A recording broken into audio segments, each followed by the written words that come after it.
గురువుగారు, మన సనాతన ధర్మం చాలా గొప్పది. అయితే మనం చిన్న పిల్లలు ముస్లింలని అడిగినా కూడా మాది ఖురాన్ చదువుతున్నా అని చెప్తాడు. చిన్న పిల్లని బైబుల్ చదువుతున్నా అని చెప్తాడు క్రిస్టియన్‌ని అడిగితే. కానీ మన దాంట్లో మాత్రం మీది ఏంటి మత గ్రంథం ఏంటి అంటే ఏం చెప్పలేకపోతారు. ఏంటి అసలు ఆ లోపం ఎక్కడుందంటారు? ఆ లోపం ఎక్కడుంది అంటే అది మన ఇంట్లో నుంచే రావాలండి. హ్మ్. వాళ్ళ ప్రతి ఇంట్లో నుంచి ఇవి ఆ విషయాలు ఒక విషయాలు వాళ్ళ తల్లిదండ్రులు చెప్తూ ఉంటారు. కానీ మన దగ్గర వచ్చే వరకు మన తల్లిదండ్రులు ఆ విషయాన్ని చెప్పట్లేదనమాట. ఎందుకు చెప్పట్లేదంటే ఆ తల్లిదండ్రులకే తెలియదు. వాళ్ళ పిల్లలకేం చెప్తారు? హ్మ్. జీవితంలో కేవలం సంపాదనే ఇంపార్టెంట్ అనుకుంటున్నారు. కానీ జీవితంలో ఏది సంపాదించాలి? ఆ జ్ఞానాన్ని సంపాదించాలి. ఆ జ్ఞానాన్ని సంపాదించాలంటే అని తల్లిదండ్రులకుంటే వాళ్ళు ఆ పిల్లలను కూడా తీసుకెళ్తారు. ఇప్పుడు ఏదైనా కార్యక్రమాలు గురువులొస్తున్నారు అంటే వీళ్ళెళ్తారు. వయసైపోయిన వాళ్ళందరూ ఎళ్లి అక్కడ వింటూ ఉంటారు. కానీ వాళ్ళతో పాటు ఆ పిల్లల్ని తీసుకెళ్లరు.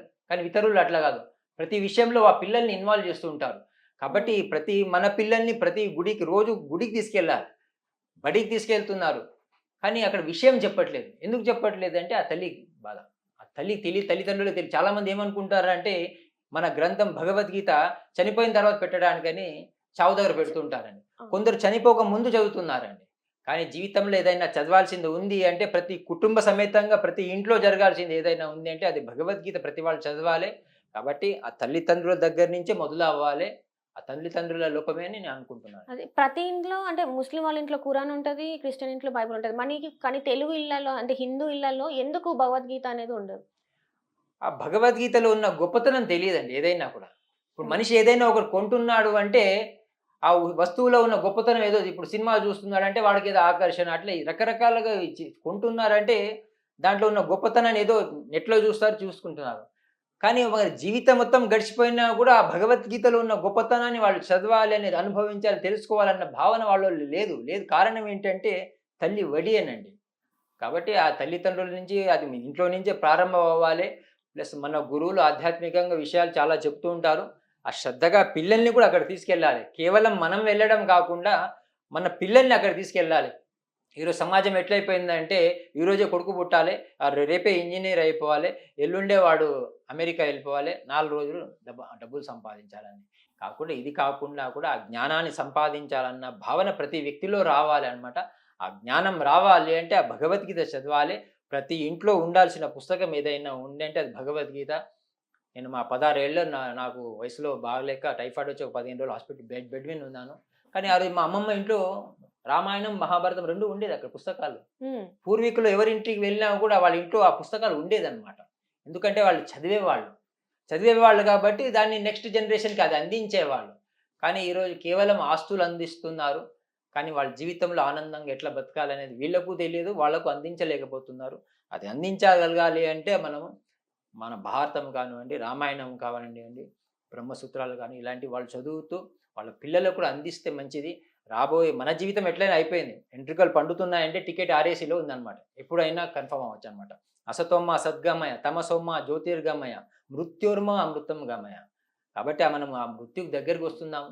వచ్చిందెందుకు ఆనందంగా ఉండాలి. ఎవరైనా మనకు ఒక వస్తువు ఇచ్చారనుకోండి, అది మళ్ళీ తిరిగి ఇస్తే ఆనందపడతాడు. భగవంతుడు ఇచ్చినప్పుడు ఈ శరీరానికి ఎలాంటి రోగాలు లేవండి. మళ్ళీ తిరిగి ఆయనకు సమర్పిస్తే మంచిదనమాట. ఆ భావనతోని ప్రతి వాళ్ళ ఇంట్లో భగవద్గీత ఉండాలి. ఆ భగవద్గీత వాళ్ళు చదువుతూ, ఆ పిల్లలకు కూడా అందిస్తే మంచిదన్నదే నా తపన అన్నట్టు. గురువుగారు అలాగనే ఇప్పుడు మన అంటే మన సంస్కృతిని కాపాడుకోవాలంటే మన భాష గూడా మన మాతృభాష గూడా చాలా విలువైనది. కానీ ఆ మాతృభాషకి మనం ఇక్కడ విలువ ఇవ్వట్లేదు. సో దీన్నెలా కాపాడుకోవాలి మనం? ఒక్కటేనండి. 1835లో లార్డ్ మెకాలే వచ్చినప్పుడు భారతదేశంలో అడుక్కునేవాడు లేడండి. అలాంటి దేశమండి ఇది. ఈ దేశంలో వ్యభిచారం లేదు. ఈ దేశంలో దొంగతనాలు లేవు. కానీ ఈరోజు అన్ మనం అన్నీ జరుగుతున్నాయన్నమాట. దానికి కారణం అంటే ఎడ్యుకేషన్ సిస్టమ్ అండి. ఆ ఎడ్యుకేషన్ సిస్టమ్‌లో మార్పు రావాలే. భాష మీద ప్రేమ రావాలే. మన తెలుగు భాష మీద మనకు పట్టుదల ఉండాలి. ఇప్పుడు నాకు మాట్లాడుతున్నాను అంటే నేను పెద్ద చదువుకోలేదు నేను. నాకు ఇంగ్లీష్ మీద నాకు వ్యామోహం కూడా లేదు. ఇంగ్లీష్ మనిషికి అవసరం అంటే మనిషికి కళ్ళజోడు ఎంత అవసరమో ఇంగ్లీష్‌ని కూడా అంతే వాడాలండి. ఏదో నాకు ఇంగ్లీష్ ముక్కలు ముక్కలు చదివేశానని దొరికిన వాళ్ళ దగ్గర అంతా ఇంగ్లీష్ మాట్లాడను కాదండి. విదేశం వెళ్ళినప్పుడు అక్కడ అవసరం కాబట్టి అక్కడ మాట్లాడుకోండి. కాబట్టి భారతదేశంలో ఉన్నప్పుడు మాత్రం మాతృభాషకి మనం ఇంపార్టెన్స్ ఇస్తూ, మన ఇంట్లో మనం మాట్లాడుతూ దాన్ని అభివృద్ధి పరుచుకోవాలే తప్ప మనం విదేశీయులు ఏదో వాడు ఇంగ్లీష్ మాట్లాడేవాడంగానే వాడు గొప్పవాడని మనం ఫీల్ అయిపోవడం.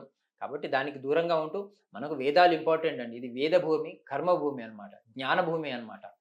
కాబట్టి ఇది ఇంత గొప్ప భూమిలో మనం పుట్టాం కాబట్టి స్కూల్ ఎడ్యుకేషన్లో కూడా ఆ భగవద్గీతని నేర్పించు, ఆ వేదాల యొక్క గొప్పతనం చెప్పడం, ఉపనిషత్తు గొప్పతనం చెప్పడం, మన గురువులు ఏం చేశారు, ఆ గురువుల గొప్పతనం మనకు చెప్పాలి.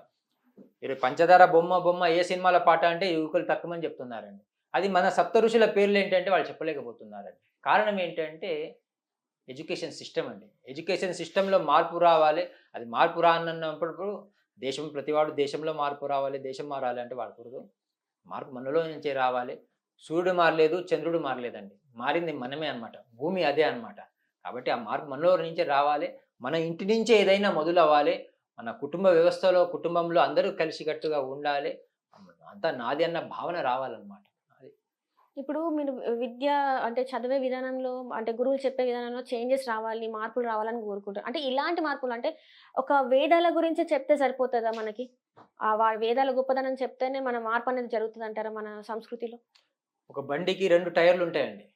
అది 2 సండు సమానంగా నడిచినప్పుడే అది బండి నడుస్తూ ఉంటుందండి. అట్లా మన జీవితంలో మనకి ఇదే ఇంపార్టెన్స్, వేదాలు ఎట్లా ఇంత ఇంపార్టెన్స్, మనం దాన్ని కూడా గౌరవించాలి, ఇతర దాన్ని కూడా గౌరవించాలి. అంతే తప్ప మన దేశంలో మన సంస్కృతిని కాకుండా ఇంకెవరు కాపాడతారండి? మన సంస్కృతిని మనమే ఫాలో అవ్వకుండా ఎవరు ఫాలో అవుతారండి? ఇప్పుడు వాళ్ళ విదేశీయుల్లో వాళ్ళది ఒక భాష ఉంది, వాళ్ళు దాన్ని ఫాలో అవుతున్నారు. కానీ మన దేశంకి వచ్చే వరకు మనం ఎందుకు ఫాలో అవ్వట్లేదు? కాబట్టి మనం దేశంలో వచ్చే వాళ్ళకు ప్రతి పౌరుడు కూడా ఆ గురువులు చెప్పిన మాటనే వినాలి, శ్రద్ధగా వినాలి, ఇతరులే మనం గౌరవించాలి. హిట్ టీవీ యాప్, ఇందులో short news, live news, entertainment shows, movies, digital magazines తో పాటు మీ జిల్లా వార్తలను కూడా ఫ్రీగా చూడొచ్చు. అంతేకాదు కేజీ నుంచి పీజీ వరకు విద్యార్థులకు స్కాలర్షిప్ కూడా అందిస్తున్నాం. ప్రతి వారం 10 మందికి లక్కీ డ్రా ద్వారా ఒక్కొక్కరికి 10,000 రూపాయలు అందిస్తున్నాం. ఇంకెందుకు ఆలస్యం, వెంటనే హిట్ టీవీ యాప్ ని డౌన్లోడ్ చేసుకుని ఫ్రీగా ఎంటర్టైన్మెంట్ పొందండి. Hit TV app. Hit TV app. Please download hit TV app. Hit TV app ని ఫ్రీగా డౌన్లోడ్ చేసుకొని ఎంజాయ్ చేయండి. మీకు నచ్చిన ఎంటర్టైన్మెంట్ కోసం హిట్ టీవీ యాప్ ని ఫ్రీగా డౌన్లోడ్ చేసుకొని ఎంజాయ్ చేయండి. హిట్ టీవీ యాప్ ని డౌన్లోడ్ చేసుకుని ఆస్వాదించండి, ఆశీర్వదించండి. ఇంతమంది సెలబ్రిటీలు హిట్ టీవీ యాప్ ని డౌన్లోడ్ చేసుకోండి అని చెప్తున్నారంటే ఎంత మంచి యాప్ ఆలోచించండి. అమెరికా అమెరికా అమెరికా అమెరికాలో చదవాలనుకునే వాళ్ళకి విశ్వసనీయమైన పేరు మన శౌర్య కన్సల్టెన్సీ. UK లో 1 year masters. UK లో 1 year masters. 2 years work permit up to 5 years visa. Contact Saurya Consultancy. Contact 89851 89851.